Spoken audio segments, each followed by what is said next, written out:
വിധിയെഴുത്തിന് 10 നാൾ ശേഷിക്കെ നിലമ്പൂരിൽ പ്രചാരണം ചൂടുപിടിക്കുന്നു. മന്ത്രിമാർ ഉൾപ്പെടെ എം സ്വരാജിനായി മണ്ഡലത്തിൽ സജീവം. പ്രതിപക്ഷ നേതാവ് വി ഡി സതീശൻ ഉൾപ്പെടെ UDF നേതാക്കൾ ക്യാമ്പ് ചെയ്യുകയാണ്. തൃണമൂൽ കോൺഗ്രസ് ദേശീയ നേതാക്കളെ മണ്ഡലത്തിൽ എത്തിക്കാനാണ് PV അൻവറിന്റെ ശ്രമം. NDAയുടെ തെരഞ്ഞെടുപ്പ് കമ്മിറ്റി ഓഫീസ് BJP നേതാവ് K സുരേന്ദ്രൻ ഉദ്ഘാടനം ചെയ്തു. സ്ഥാനാർത്ഥി മികവിൽ നിലമ്പൂരിൽ ജയിക്കാമെന്നാണ് മലപ്പുറത്ത് ഇന്ന് ചേർന്ന CPM സംസ്ഥാന സെക്രട്ടേറിയറ്റിന്റെ വിലയിരുത്തൽ. ഇനി ശേഷിക്കുന്നത് 10 നാൾ മാത്രം. നേതാക്കളും കൂടുതൽ പ്രവർത്തകരും മണ്ഡലത്തിലേക്ക് ഒഴുകിയെത്തുകയാണ്. LDF ക്യാമ്പിനായി മന്ത്രിമാരുടെ നേതൃത്വത്തിലാണ് പ്രചാരണം. KB Ganesh Kumar, B Sivankutty, R Bindu അടക്കമുള്ളവർ മണ്ഡലത്തിലുണ്ട്. അൻവർ LDFനെ ചതിച്ച് നിലമ്പൂരിലെ ജനങ്ങളെ ചതിച്ചു പോയ ആളാണ്. അതൊക്കെ എന്തോ ഒരു കുഴപ്പമുണ്ട്, എന്താണെന്ന് മനസ്സിലാവുന്നില്ല. പ്രതിപക്ഷ നേതാവ് അടക്കമുള്ള UDF നേതാക്കളും ആര്യാടൻ ഷൌക്കത്തിനായി സജീവ പ്രചാരണത്തിലാണ്. BJPയുടെ തെരഞ്ഞെടുപ്പ് കമ്മിറ്റി ഓഫീസ് ഇന്ന് K സുരേന്ദ്രൻ ഉദ്ഘാടനം ചെയ്തു.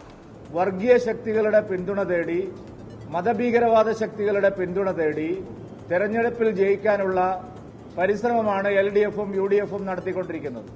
PV അൻവറിനായി തൃണമൂൽ കോൺഗ്രസ് നേതാക്കൾ പ്രചാരണത്തിനെത്തുമോ എന്നതാണ് ഇനിയുള്ള കൗതുകം.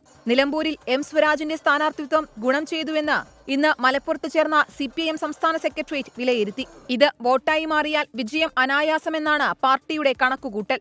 ടീം 24 നിലമ്പൂർ.